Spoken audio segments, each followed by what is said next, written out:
I've known today's guest, Patrick McAvoy, for quite a few years now, and he is a fascinating and interesting character just in the life that he has lived. His personality is very kind of one of those larger than life kind of people. And if you see him and you meet him, you would totally get this. And I think some of it does come through in my discussion with him today. We sat one evening and did a Zoom call and chatted for probably about an hour. I did cut quite a bit of that out for this podcast episode, even though I find him a fascinating person to talk to. What I do want to say about this one, though, is that he does have a pretty thick Irish accent. And there were many times when we would have conversations, and I would literally just have to look at him and say, I have no idea what you just said. If you could subtitle a audio interview, I probably would subtitle this. In fact, the first short film that I directed with Patrick and another guy in it, they both had really thick Irish accents, and I did actually subtitle that whole film because if you're not used to the thicker accent like they have, you might have a hard time hearing. And then also the fact that we're doing this over the computer, so there's that audio to contend with as well. I also want to throw one more thing out here before we get into my discussion. You might have noticed that I tend to not end my episodes like a lot of podcasts do, where I say, if you want to contact me, you can reach me on, Twitter, Instagram, that kind of stuff. And part of the reason for that is this podcast is released through No Budget, which has the at No Budget Show, Twitter, Instagram, and Facebook. And then, of course, I have my own personal Facebook and Instagram, which is at Milo Dennison. And I haven't really decided which one I should be throwing out there as a way of contacting me. And that's probably part of the reason why I haven't ended each episode. But having said that, if you do want to contact me about the show, let's say you've got an interesting story to tell and you want to come on as a guest, or maybe you have some feedback on it and you want to reach out to me with that, you can reach me at any of the previously mentioned ones. If you contact me through No Budget, like I said, you can reach me on Instagram, Twitter, and Facebook. It is at No Budget Show. Just, say that it's for me, Milo, or the Diary of the Unemployed Actor podcast, and it will get to me. If you want to reach out to me directly, I only have Instagram and Facebook, so you can get me at Milo Dennison there. It's MILODENISON, and I'm also on LinkedIn. I do not have a personal Twitter profile, so don't try to reach me through Twitter. And with that, I guess we will get to my discussion with Patrick. Enjoy.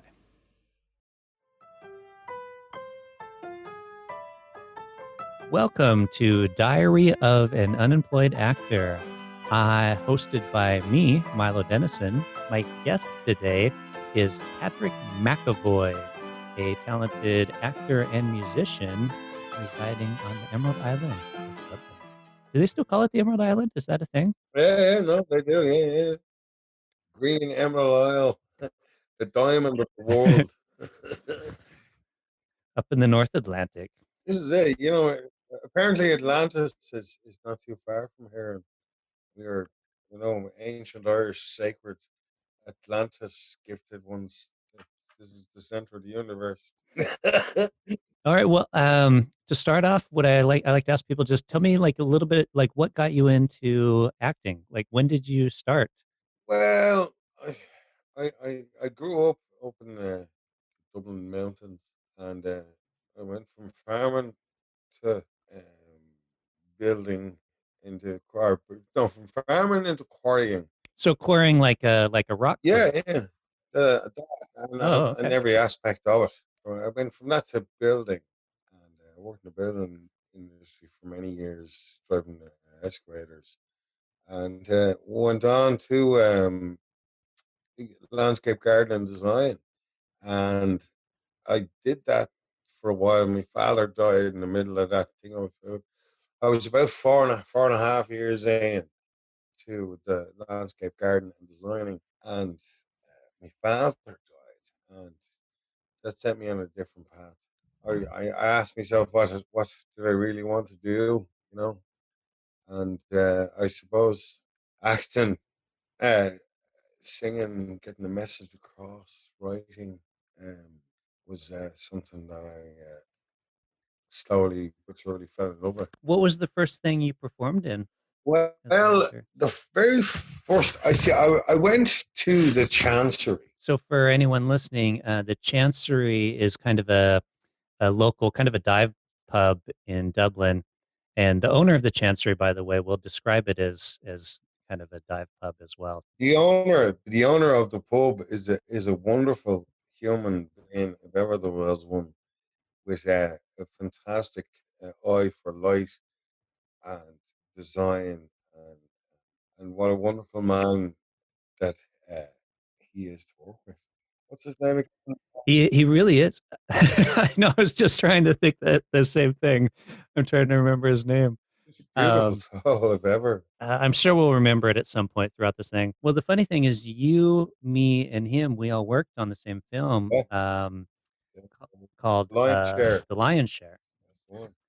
And you're right, because on that film, because I was the DOP on it, and every time I if I needed something, and he had it in the trunk of his car, it was so great. And we're talking, and he did the lighting for it, and he was so like good at his job, and just you're right, a really fantastic person, and great to work with. Great to work. He really was great to work with. Well, I need to give you props as well on that film because I remember there was a log or something like that that we were using for one of the scenes, and it was too long, if I remember correctly, or maybe it needed some branches cut off of it. And we're just like, man, we need to clean this up. And you were just a total pro. You're just like, oh, no worries, I'll take care of that. You went to your car, grabbed a chainsaw that, for whatever reason, you had in the back of your vehicle, and were able to like chop this tree up for us. I remember that. Yeah, they set up the shop. I remember the. Do you remember Milo the door? Do you remember the door that there was green. There was this house was 300 years old. The greenery was growing in the door, and it was messing up the shop. We needed a door. Remember? And I said, I know where there's a door. Hold on, don't go on. And I ran off, and I went back down. And as soon as I walked into the stables where we had it set up the canteen, um, I seen the door on the right on the second stable, and I grabbed it and I ran back up, and I was like, "Sorry, watch your head, excuse me." Walked in, dropped it into it. I said, "Milo, does that work?" And you looked in the camera and you said, "Yeah, that works." Never going to change that whole scene around to get the door out of the shop. And I went and got two big long 6-inch screws, and I bet them in with a hammer into just two screws just to hold it there. Yeah. Well, that's what I'm saying. Like, that's why you're great to work with because when we're just people are standing around like, God, I wish we could do this, and you're just like, yeah, I'll make that happen, and just kind of jumped on it. Yeah, that was a great time for me, and everyone was so professional. Yeah, such good crack. It was that was a highlight of my life. Well, That was something. yeah, I really, yeah, it was a lot of yeah, fun, yeah. and yeah, Owen, the director, is really very What a talented guy! actor What and a director, pleasant actually. human Yeah. being to spend time with. All right. Well, let's stop talking about other people and get back to you. So you're performing. Like, what was? Tell me about like what got you in front of the camera. That first time? Like, what was that experience like? Well, we were in the chancery, and the whole thing was we would meet up on I think it was a Thursday night, and we would write a script. We group up first. It could be like 4 or 5 groups, and we group up in a way where we had like the makings of a cameraman, a sound guy, a writer, a couple of actors, whatever was available, and we'd write a script on that day. We would do a couple of rehearsals on the Friday. We'd film it on the Saturday and watch it on the Sunday. And what was that? That was what's his name? Uh, Dublin City Film Club. Oh, you talking about Robert? Yes, thank you. Thank you. Yep, yep. Hmm. That was my first thing. It was just the end of the Northsiders. It was the rap. That was the night I arrived. So the Northsiders, I can explain to the audience, it was a pilot TV series that Mutual friend of ours, Robert O'Meara, directed. I can't remember the name of the guy that was starred in them, but he's deceased now. No way. What was his name? The guy that starred in the Northsiders. It was, boy, we're not doing very good with our memories right now, are we? Carl Schills was his name. Yeah, so he passed away this last year, I think. Oh yeah, I got to know Paul Murphy. Well, after that, no one loved Paul Murphy. Paul's a great guy, Yeah, yeah. he's a old school Irish character. He's the essence of Dublin. That is totally right. He is Yeah. very old school Irish. Like yeah, the accent, his attitudes, he's Yeah. fantastic. Yeah. So I guess what motivated you to go down to that meeting to then, to get involved in doing a performance? It was like this. When you get everything you wanted all your life, and you have it for 4 or 5 years, and you're chipping away at it, and you're sort of happy enough with it, but there's still a bit of an empty void inside you. That's a vast empty void inside you. And you're not sure what it is, or even semi-conscious of it. But when my father died, it made me very conscious of everything and sort of blew me world apart as I knew it. And as time went by, the dust settled. And there was a lot of drinking and when a lot of drugs. Not hard drugs, but well, when I say not hard drugs, I'll be precise when I say Guinness, whiskey, vodka, cocaine, and weed would have been my thing. And that was and acid and mushrooms and the odd trip. So all the good stuff, Yeah, all the yeah, good yeah, stuff. all the mind opening stuff. With all that kind of came a time where some might laugh when I say this, but my ego had died, a death, and there was nothing left.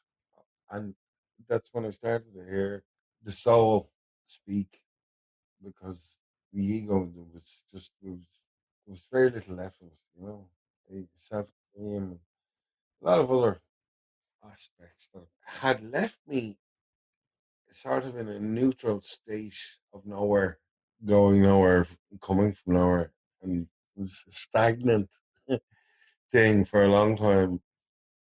I couldn't get my head out of my arse. Yeah, age is a great thing to deny to many, growing old and letting stuff sink in and letting the love settle and looking at things as it is and not as what you think it should be or what it, yeah, any misconception of anything other than the truth can be mind blowing. It's like your Hmm. bubble's burst.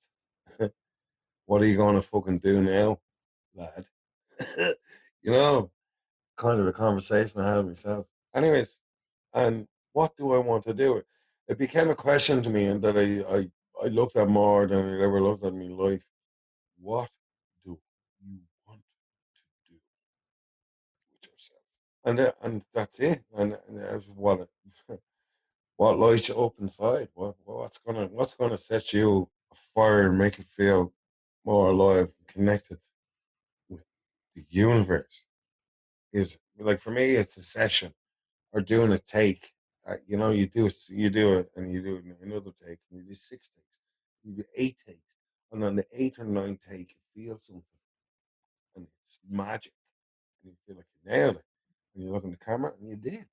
And the proof is the camera doesn't lie. And there's things like that. There's gentle progressions in life with the guitar as well. Like when you're singing a song from the bottom of your heart and you're ad libbing and you're in a kind of a flow state, and you're lucky enough to have anywhere between 40 and 200 people listening to you, and you're singing from the bottom of your soul, and you tapped into that at that time because I had 7 or 8 pints of Guinness and a couple of spliffs and a line of speed off Bob and the Jacks when you were in there. You're feeling pretty good and you drop into that flow state. And there comes a point where you realize that you have everybody's attention in the room, bar staff and anyone that's there. Once they can hear you, you have them by the bollocks. The proverbial bollocks. And yet, like, you've 90. I was trying to break it down and figure it out. If someone ever asked me this question, and yet it feels like you have 96% of their attention of all the shit that's going on in their lives. They've forgotten about that, and they're listening to you now, and you have given them escapism from themselves and whatever's fucking ailing them because they're absorbed in something lighter and different, or a different state of mind, or a nice way of thinking, Hmm. or an energy and a vibe that sets you on fire. Because we can tap into that energy. We're all condensed energy. Yeah, that's no, that's a great answer to that question. Because it is there's definitely an overlap within musicians and actors and just tapping into that creative energy and just that's the way I describe acting is when you're in character and you're in that mindset, that's you're just there and it's there's something different to it. And from the way you just described being on stage and playing music, I think there's a similar feeling of that kind of escape from the world and just being in that moment. When you're jumping out of yourself, you're getting away from yourself. It's a rest from fucking the dreary you that's in your head, stuck in your head. People say, I've heard people say, no, he's an awful fucker.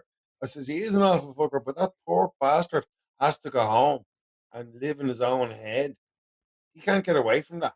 He's stuck in that forever. I did the Terry McMahon acting class, and that changed my life and how I see the world.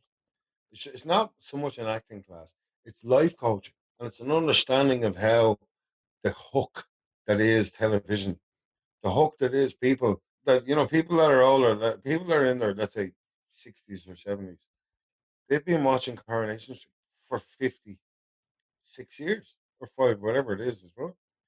And the hook and the psychology behind the hook. And I remember saying to Terry, what you were saying to me is, I was 5 years old and manipulating my mother, my father. And I knew that if they sensed an air of insincerity in my plea, I didn't get what I want. My objective was gone. This is Terry's thing. It's all about your objective, what you want, what you have to do to get what you want, how do you have to act. We're acting. The second we open our eyes in the morning, we're acting. What do I want? And that's simplified acting for me. Terry McMahon is a fucking genius. He's a beautiful, magical, ginger-haired fucking bastard. And I'm envious of him in a way. Well, I'm not. I'm 1% envious of him, 99% proud of him. Fascinating person. I did an interview with him for No Budget, the No Budget YouTube channel. And in talking to him, he's got so much to say and he's so passionate about what he has to say. And it was interesting. You don't see it on the recording, but even after we stopped the interview, we stood there and talked for the longest time. And he is honest about everything. And it's a very unique trait, especially in the entertainment industry where people are so guarded about what they say because of their image. And Terry is a very honest person. Yeah, he's unbelievably honest with himself. The lies that we tell ourselves. Terry. Like I cringed a bit in the first 2 or 3 days.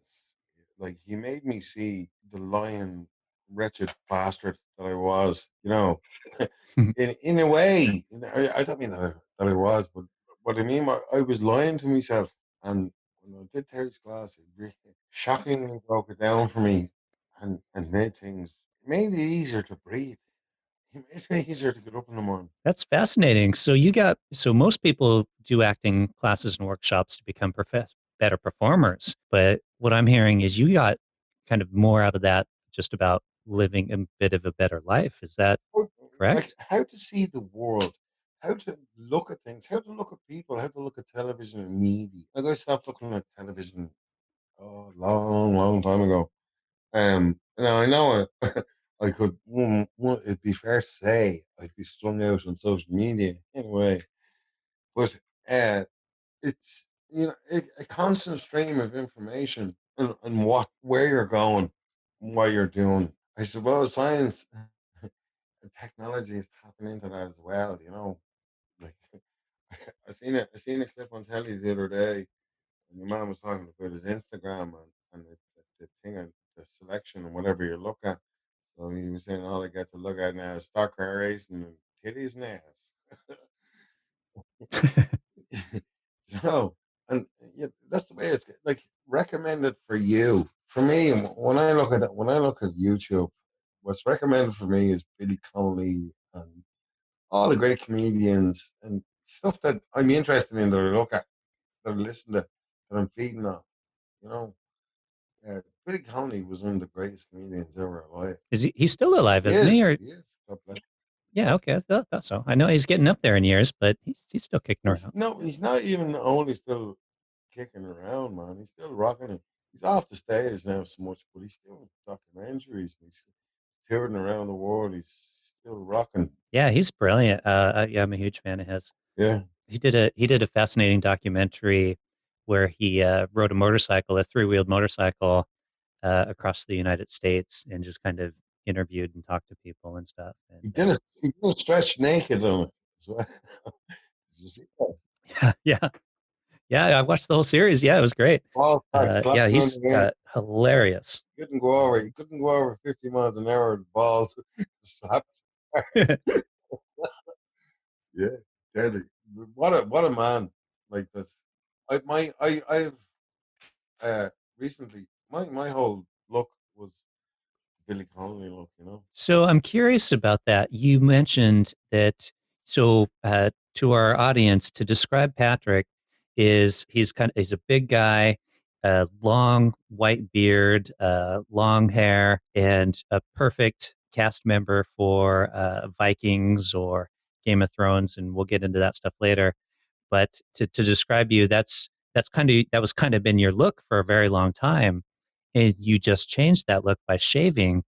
And so I'm curious how you think that's going to impact your performances in getting cast, because I know a lot of you did get cast quite often based upon having that look. Well, the look. I was saying to my girlfriend, my beautiful young girlfriend, recently, looking at pictures from a recent walk up around. It was up in Ross Trevor anyway, and we were up in a place. It was like a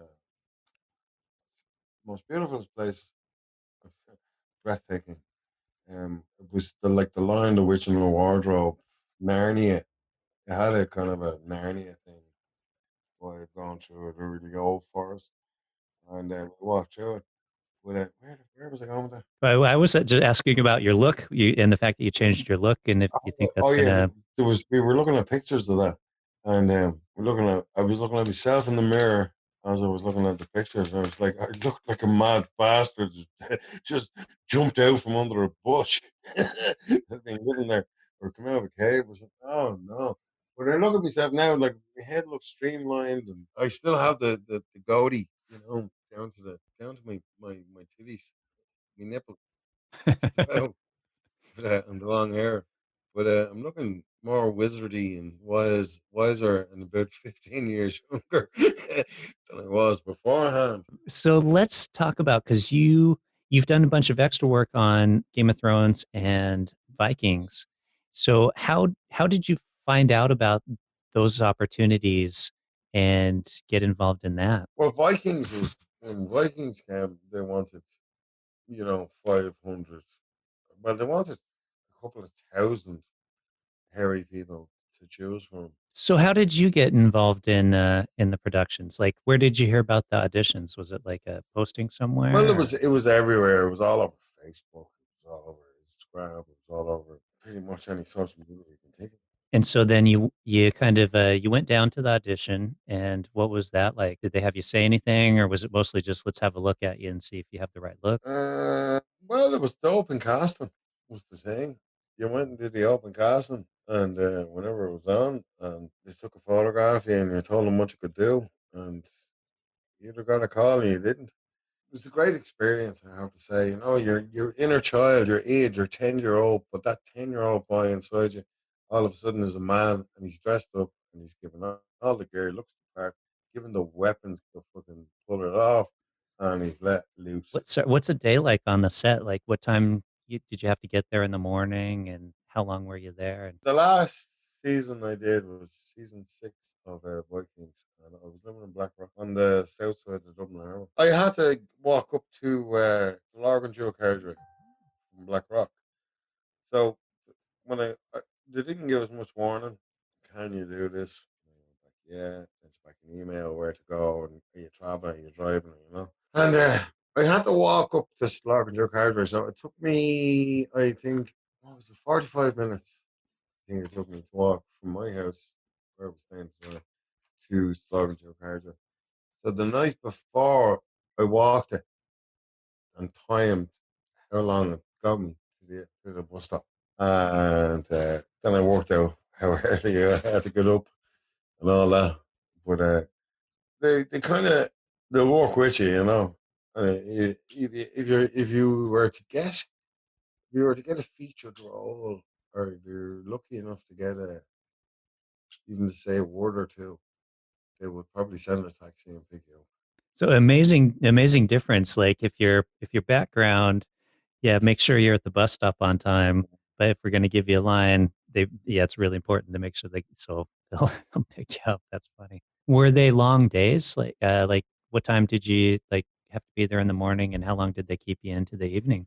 Well, it was normally I'd be up at 3, be there for 4, half 4, be on set for maybe 5 or half 5, sign in, get breakfast or get costume, depending on what way the queue is going, and suit up, build up, and then probably have more breakfast. There's a lot of eating went on, and then off to the set, and then hang around the set for a while till they set it up.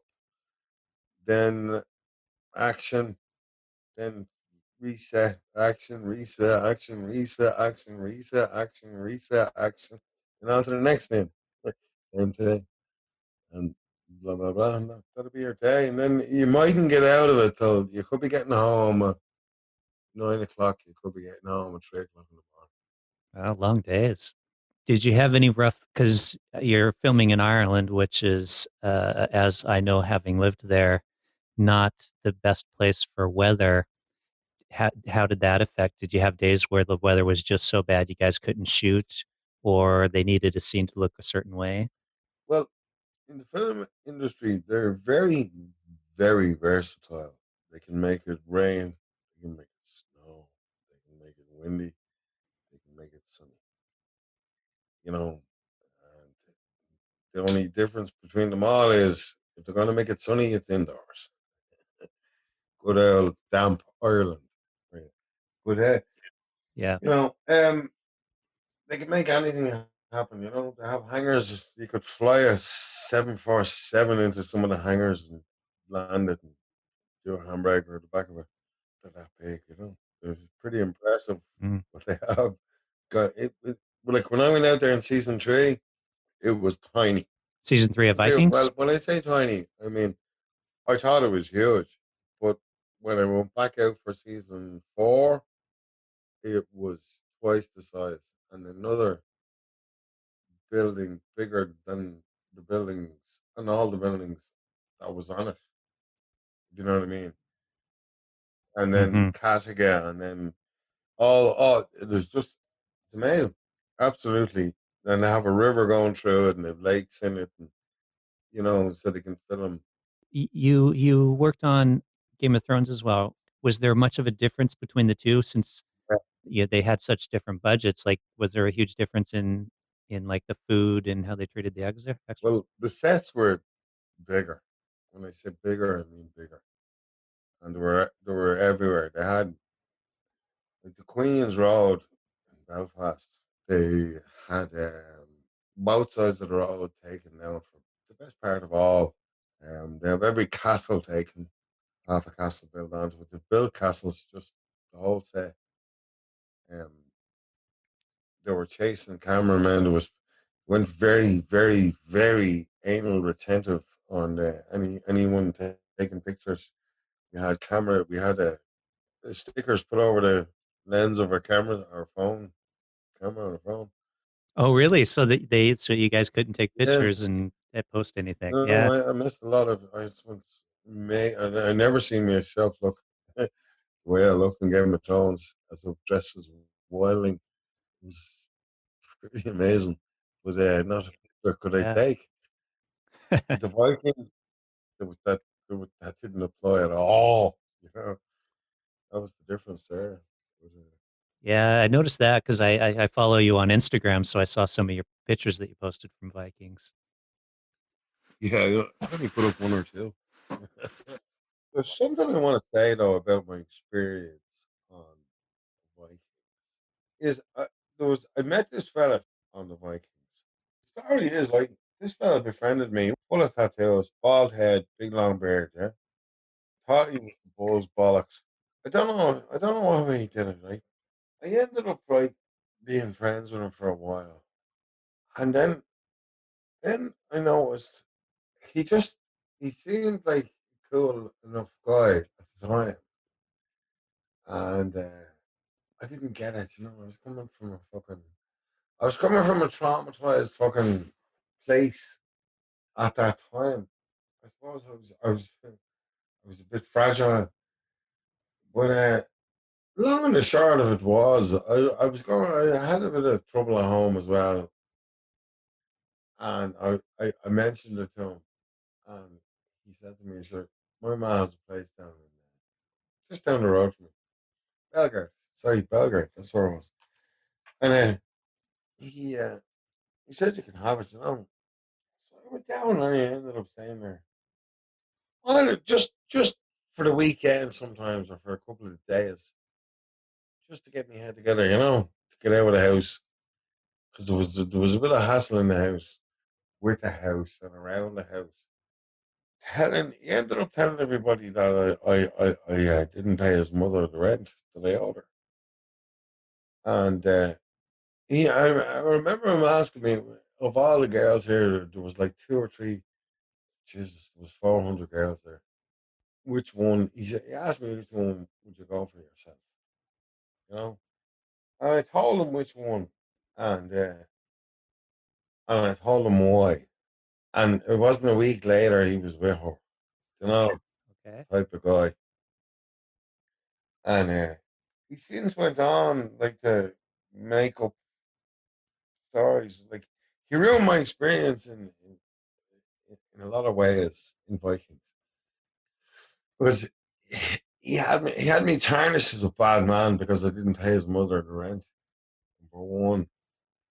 Number two, I don't know the half of what else he was saying. I suppose the way I see the end game and looking at it is, if I had anything to say to him, I could say this: you don't make your own candle burn any brighter by blowing out the one beside you.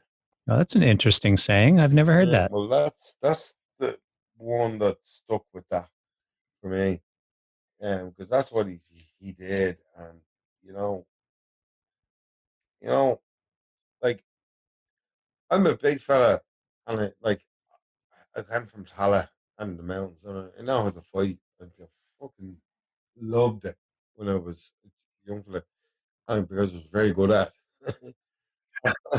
And I was big, and like I never lost a fight in my life until there was nine of them, and I was drinking for 4 days.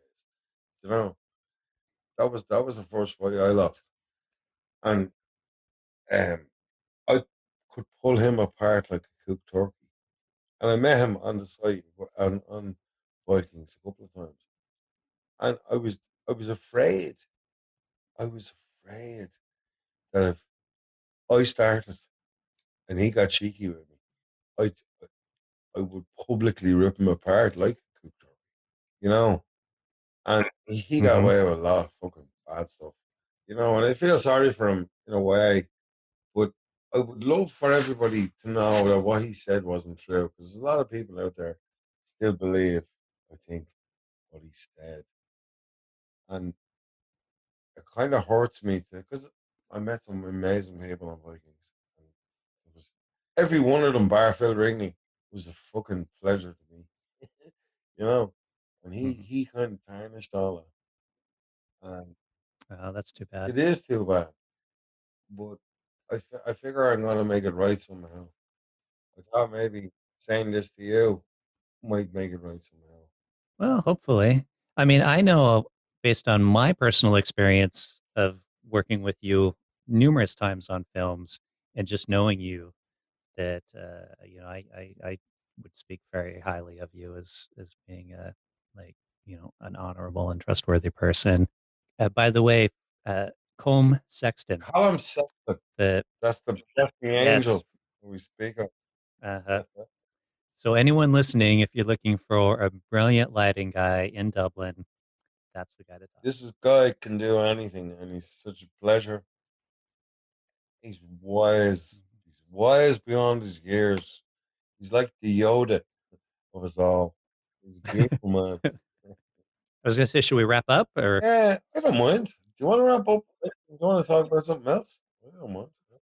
I think that's good. That's almost an hour, man. I don't know how long people will want to listen to us. Well, you're gonna edit the fuck out of it, so I was thinking.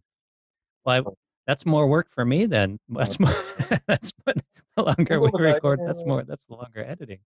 happy day. Are you happy with that? I'm happy with that. Absolutely, if you Yeah, are. I am. Well, for anyone listening, where would they find you? What's like your Instagram if they wanted to follow you on Instagram? Oh, my Instagram is Pat MCV 369 or 693. I'm not sure which. Either one will get you. And I'll throw a link into the show notes for anyone listening. To all those out there, I hope you enjoyed the show. My talk with Patrick McAvoy. Let me know what you think by leaving me a review on whatever podcast player it is that you're getting this from, Apple Podcast or whatever. And with that, thanks and have a good day. boy, all, thanks very much for listening to us.